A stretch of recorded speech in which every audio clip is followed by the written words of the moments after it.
You know, my father was having an affair with her while he was married to my mother. My mother was pregnant with my sister. And my father was having an affair.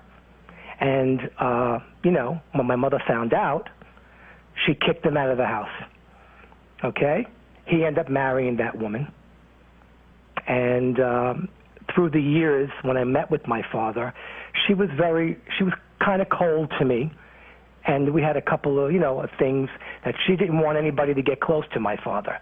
Not only me, my sister, even my father's mother.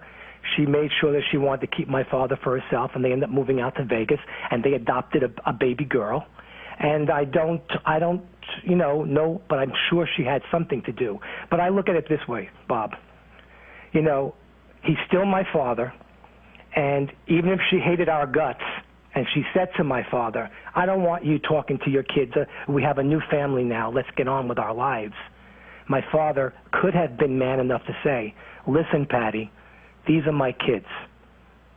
And, you know, we have our life together, but I can't forget my kids. They're my blood. And that's not what he did. So if it was her encouragement, or if it was something my father premeditated or was going to do when he left, when he, you know, was out of our house and left our home, that's where it stands. I'll never know that answer.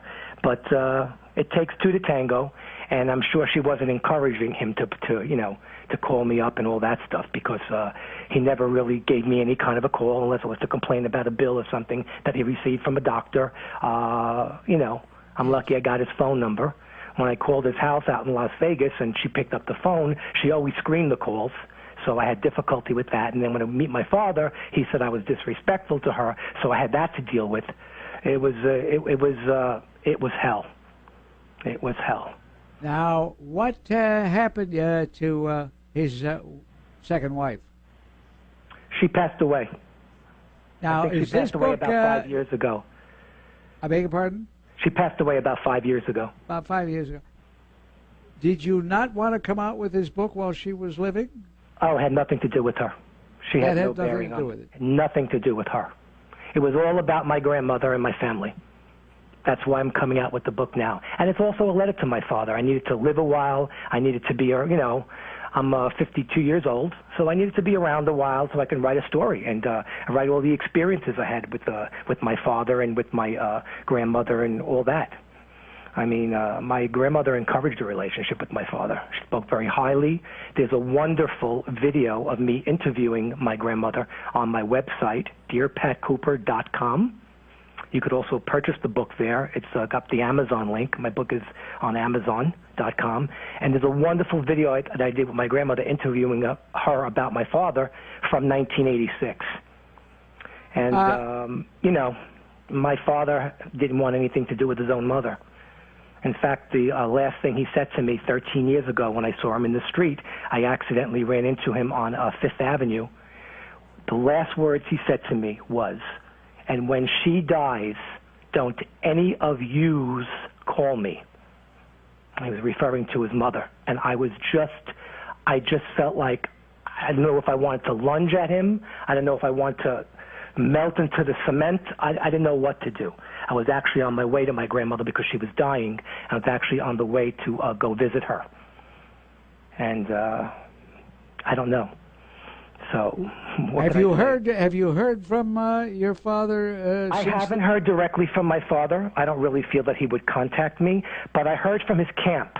I've heard from his son-in-law, okay, who controls my father's Facebook page and my father's MySpace page.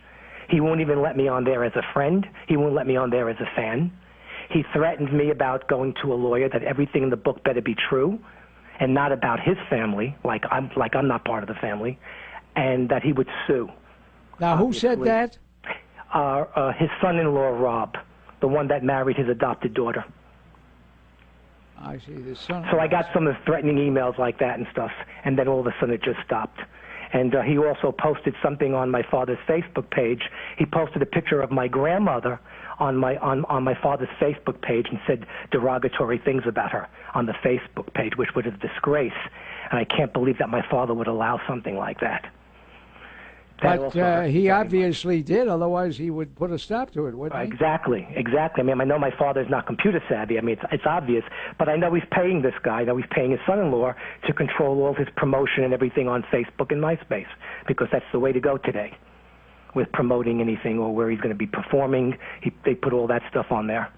All right, why don't you stay right where you are, Michael Caputo, ladies and gentlemen, if you just joined us. Very frank, very candid gentleman on the line. He is the son of Pat Cooper, whose real name was Caputo.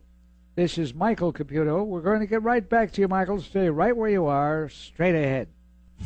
It's the Bob Grant Show, part of your New York weekend on 77 WABC. 77 WABC.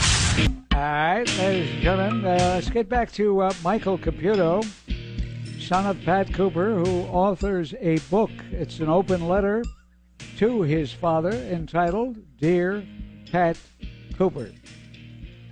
As we're talking now, we just had a pause for a commercial.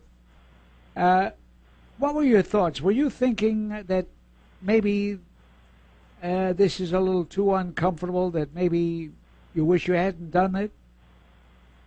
No, I have no regrets, Bob. I have no regrets. It's best by putting my life down on paper. I realized, it was cathartic for sure. There's no doubt in my mind about that. But by putting my life down and going through periods of time when I was with my father, when I wasn't with my father, when I was trying to be with my father, and I realized that I got a lot of love from my grandmother, my mom, and everybody else in the family. That love filled in the gap that was missing, the love that I never got from my dad. And I consider myself quite fortunate. Even though most of my life growing up, going through all these changes, I felt like, oh, why me? Why does he not want to have anything to do with me or my sister? And it was like, but now that I've come to this far, I realize, I forgive my father. My grandmother told me that I would have to forgive my father. She did before she passed away, and I forgive him.